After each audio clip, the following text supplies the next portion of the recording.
수능은 끝났지만 수험생들은 여전히 긴장의 끈을 놓을 수 없습니다. 앞으로 남은 입시 일정과 수능 이후 입시 전략에 대해 알아봅니다. 계속해서 천혜열 기자입니다.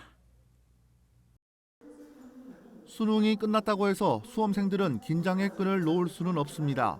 가채점을 통해 나름의 입시 전략을 세워야 하기 때문입니다. 가채점 결과를 각 기관에서 나오는 과목별 등급컷과 비교해보고 전략을 세워야 합니다. 이 가채점 결과 가지고 이제 모레부터 있을 여러 가지 대학별 고사의 응시 여부라든가 수능 최저 여건들을 따져볼 필요가 있습니다.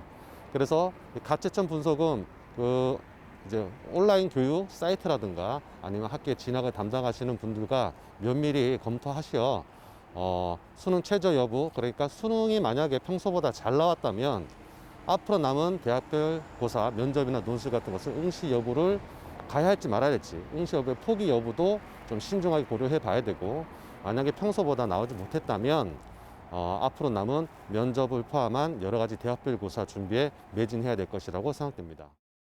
수능 성적은 다음 달 10일 수험생에게 전달됩니다. 엿새 뒤에는 수시 모집 합격자가 발표되고 같은 달 17일부터는 수시 모집 합격자 등록이 시작됩니다. 정시 모집 원서는 12월 30일부터 받습니다. 내년 1월 6일 정시 모집 가군 전형을 시작으로 29일 다군 전형이 종료됩니다.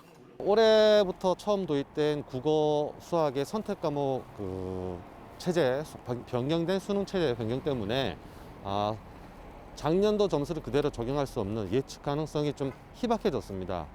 따라서 학생들은 본인이 본 시험 가채점 결과를 가지고 여러 데이터를 통해서 특히 공통 과목, 같은 원점수를 받더라도 수학과 국어 같은 경우 공통 과목의 점수가 높다면 표준 점수를 높이 받을 가능성도 높습니다. 그래서 가장 중요한 거는 대학별로 반영하는 수능 영역의 반영 비율, 반영 과목, 또 영어 과목의 가산점 여부, 방법 같은 것들을 충분히 고려해서 자신한테 가장 유리한 대학의 반영 방법들을 찾아 놓는 것이 가장 중요하다고 생각됩니다. 정시 모집 합격자 발표는 내년 2월 8일, 합격자 등록은 같은 달 9일부터 20일까지입니다.